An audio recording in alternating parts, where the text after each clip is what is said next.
해밍웨이, 노벨 문학상. 이 두 단어만으로도 읽어볼 가치는 충분한 책. 그럼에도 불구하고 아직 안 읽어보신 분, 손 한번 들어주세요. 자, 마지막 이유 갑니다. 그건 바로 약 100페이지밖에 안 되는 짧은 분량. 솔깃하시죠? 하지만 짧은 건 페이지일 뿐, 그 안에 담긴 의미와 감동, 그리고 서사의 밀도는 블록버스터급이라 해도 과언이 아닙니다. 그렇습니다. 오늘 소개할 책은 누구나 한 번쯤 들어본 작가와 그 작가의 대표작, 어니스트 해밍웨이의 노인과 바다. 시작하겠습니다. 이 책의 저자 어니스트 해밍웨이, 그는 바다를 사랑했고 바다에서 글감을 찾았으며 바다에서 삶의 비밀을 배운 사람입니다. 그의 문체는 군더더기 없이 간결하고 칼날로 깎아낸 듯 직선적이죠. 노인과 바다는 그 문체가 가장 빛난 작품이자 동시에 그의 마지막 불꽃 같은 걸작입니다.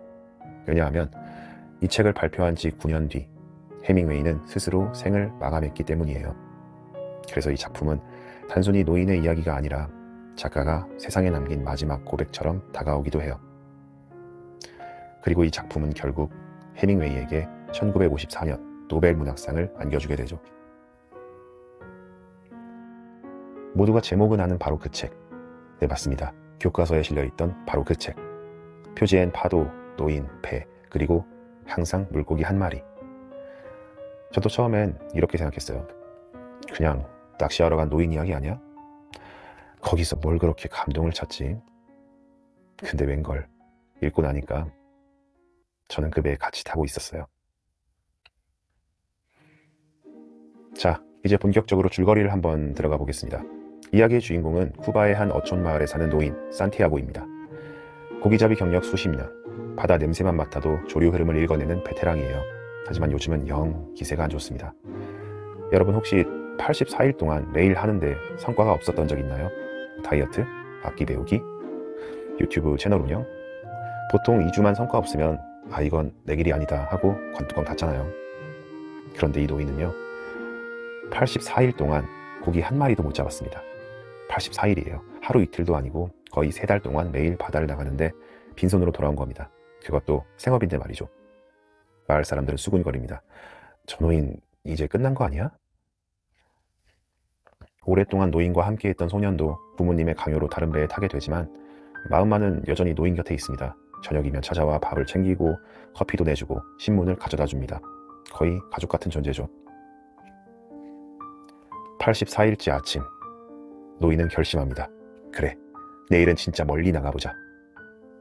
그리고는 배에 밧줄, 작살, 미끼까지 챙겨 하늘이 아직 까맣게 잠든 시간 조용히 바다로 나아갑니다. 이게 바로 그 유명한 노인과 바다의 3일간의 사투의 시작이에요. 그리고 진짜 웬만하면 여기서 그냥 적당한 물고기 한 마리 걸려줘야 정상이잖아요. 그런데 어마무시한 게 걸립니다. 노인의 낚싯줄에 걸린 건 그냥 물고기가 아니에요. 그러니까 게임으로 치면 레이드 보스 같은 트리플 S급 초대형 청새치. 크기가 얼마나 크냐면요, 노인의 작은 배 옆에 붙어 있는데 꼬리가 배 밖으로 삐져나와 있습니다. 노인이 탄 게 배인지 청새치 옆구리에 달린 옵션인지 헷갈릴 정도예요. 그런 괴물이 바닷속으로 파고들자 노인은 줄을 꽉 움켜쥐고 몸을 배에 고정한 채 버팁니다. 손바닥은 줄에 베어 피가 흐르고 등은 햇볕에 달궈지듯 익어갑니다. 밤이 되면 차가운 바닷바람이 뼛속까지 파고들고 줄은 계속 깊은 바다로 당겨집니다. 그럼에도 불구하고 노인은 혼잣말을 멈추지 않습니다. 고기야, 난 네가 좋다. 또 너를 대단히 존경하게 되었다. 그렇지만 오늘 해지기 전에 너는 내 손에 반드시 죽을 거야. 마치 싸우면서도 상대를 존중하는 진짜 어부의 기사도 같은 마음이죠. 이 싸움 1시간 동안? 아닙니다. 2시간? 아니죠. 무려 3일 동안 이어집니다. 낚싯줄을 잡은 손바닥은 피가 나고 팔은 감각이 없고 허리는 나무처럼 굳어갑니다. 마치 낚시라는 이름을 쓴 마라톤이자 복싱 경기 같아요. 사흘째 되는 날, 노인은 마지막 힘을 쥐어짜 청새치를 끌어올리고 작살을 꽂아 마침내 잡아냅니다. 승리의 순간이었죠.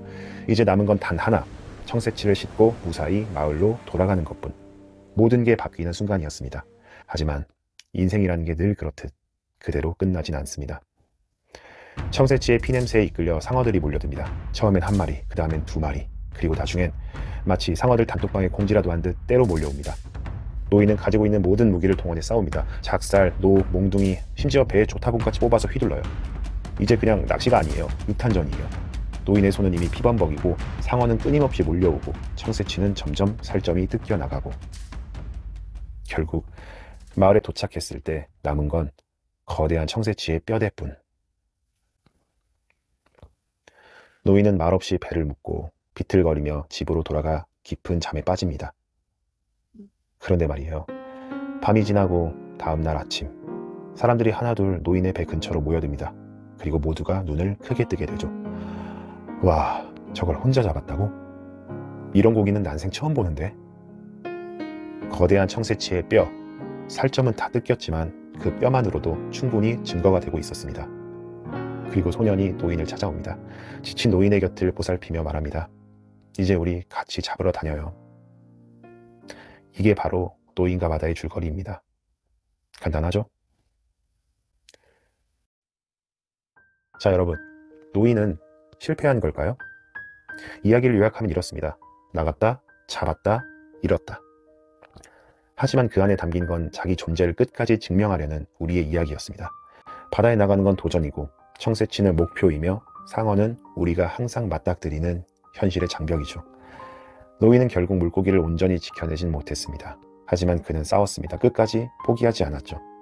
해밍웨이는 말합니다. 인간은 파멸할 수는 있어도 패배할 수는 없어. 짧지만 이 한 문장이 이 작품 전체를 설명해 줍니다. 노인과 바다는 단순한 낚시 이야기가 아니에요. 그건 실패로 끝난 모든 여정을 위한 위로입니다. 이기진 못했지만 끝까지 싸웠던 순간들, 결과는 없었지만 포기하지 않았던 날들, 이 책은 그 모든 걸 존엄이라는 이름으로 안아줍니다. 끝이 허무하더라도, 과정이 고되더라도 그걸 끝까지 버텨낸 당신을 그 자체로 존엄하다라고 불러주는 책이에요. 그래서 저는 이 책이 꼭 누군가의 청새치가 되어줬으면 좋겠어요. 지금 당신이 바다 위에서 혼자 낚싯줄을 쥐고 있다면 그건 절대 헛짓이 아니라는 것. 산티아고처럼 언젠가 돌아왔을 때 뼈만 남았어도 사람들은 말할 거예요. 당신은 실패한 게 아니라 끝까지 싸운 사람이라고. 바다의 파도는 끝없이 밀려오지만 노인의 뱃머리는 여전히 수평선을 향하고 그의 손은 여전히 노를 잡고 그의 눈은 여전히 반짝이죠. 그래서 이 책을 읽어야 하는 이유는 단순합니다. 해밍웨이, 노벨상, 짧은 분량, 이 세 가지로도 충분히 멋진 이유지만 그보다 중요한 건 끝없는 바다를 향해 다시 돛을 올릴 당신 안의 용기를 깨우기 위해서입니다. 읽고 나면 누구나 조금씩 다른 메시지를 발견하게 돼요. 누군가는 끝까지 버티는 의지를 보고, 누군가는 외로운 싸움 속의 고독을 보고, 또 누군가는 잡았는데 결국 잃어버리는 허물을 봅니다. 하지만 결국 하나로 귀결되죠. 인간의 존엄. 산티아고는 이 싸움에서 먹고 살 밥거리를 얻지 못했습니다. 경제적으로는 완패죠. 청새치 살점은 상어 뱃속에 다 들어갔으니까요. 근데 그게 전부는 아니었습니다. 그가 사흘 동안 바다 한가운데서 보여준 건 결과보다 과정이 더 값질 수 있다는 사실이었어요. 상황이 불리해도, 체력이 바닥나도, 손이 찢어지고 반바람이 사무쳐도 그는 줄을 놓지 않았습니다. 마을로 돌아왔을 때 사람들은 고기가 아니라 노인이 한 일을 보았습니다. 아무도 그 노인을 실패자라 부르지 않았습니다. 그 뼈는 패배의 흔적일 수도 있었지만 사람들의 눈에는 끝까지 버틴 자의 증거로 보였으니까요. 이 사람이 어떤 싸움을 해왔는지 보여주는 흔들리지 않는 증거. 그리고 그걸 본 사람들은 다 알았습니다. 이긴 건 노인이다. 진 건 세상 쪽이었다는 걸. 결국 산티아고가 낚아올린 건 단순히 500kg가 넘는 청새치 같은 것이 아니었어요. 그가 건져 올린 건 자기 자신에 대한 믿음, 다른 사람들의 존경, 그리고 패배 속에서도 꺾이지 않는 인간의 자존심이었습니다. 그래서 마지막으로 저는 이 질문을 여러분께 건네고 싶어요. 여러분은 지금 어떤 바다 위에 있나요? 그리고 그 바다에서 여러분이 붙잡고 있는 청새치는 무엇인가요? 지금까지 우디 책방의 우디였습니다. 감사합니다.